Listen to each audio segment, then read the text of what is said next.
اب میں آپ کو بتاتا ہوں کہ نبی صلی اللہ علیہ وسلم نے ابو بکر صدیق رضی اللہ تعالیٰ عنہ کو اپنے کان اور آنکھ کب قرار دیا تھا، کب کہا تھا کہ ابو بکر میرے کان اور آنکھ ہیں؟ غزوہ بدر کی بات ہے، جب میدان میں ابو بکر صدیق کا بیٹا آ جاتا ہے جس کا نام عبد الرحمن ہے، وہ کافروں کی طرف سے آتا ہے مسلمانوں کے خلاف جنگ کرنے کے لیے، میدان میں آ کر اعلان کرتا ہے کون ہے جو میرا مقابلہ کرے گا؟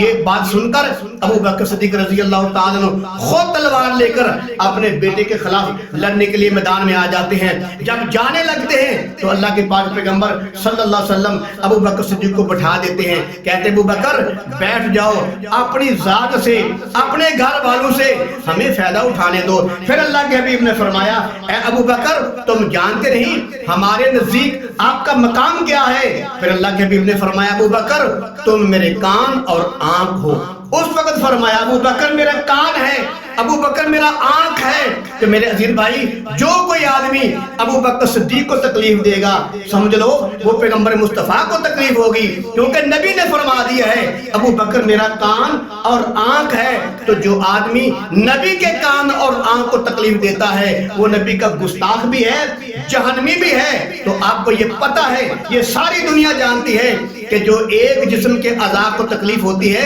پورا جسم محسوس کرتا ہے۔ اگر کوئی آدمی ابو بکر صدیق کی گستاخی کرتا ہے تو معلوم ہوا نبی کا جسم محسوس کرے گا، کیونکہ نبی نے خود کہہ دیا ابو بکر میرے کان ہیں، ابو بکر میری آنکھ ہے۔ جو ابو بکر کی گستاخی کرے گا وہ سمجھ لو کہ وہ نبی کی گستاخی کر رہا ہے، اور جو نبی کی گستاخی کرتا ہے وہ ابو بکر کا بھی گستاخ ہے، میرے کملی والے کا بھی گستاخ ہے۔ جو کملی والے کا گستاخ ہوتا ہے وہ پکی بات ہے جہنمی ہوتا ہے۔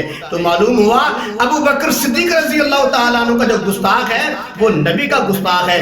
تو جس طرح نبی کا گستاخ جو ہے مسلمان نہیں ہو سکتا، ایسے ابو بکر صدیق کا گستاخ مسلمان نہیں ہو سکتا۔ جس طرح نبی کے گستاخ کو سزائے موت ہے، ایسے ہی ابو بکر صدیق کے گستاخ کو سزائے موت ہونی چاہیے، کیونکہ نبی نے خود فرما دیا ہے کہ ابو بکر میرے کان اور آنکھ ہیں۔ تو پکی بات ہے جو نبی کے کان اور آنکھ کو تکلیف دیتا ہے وہ گستاخ ہے، اور جو گستاخ ہے اس کی سزائے موت ہے۔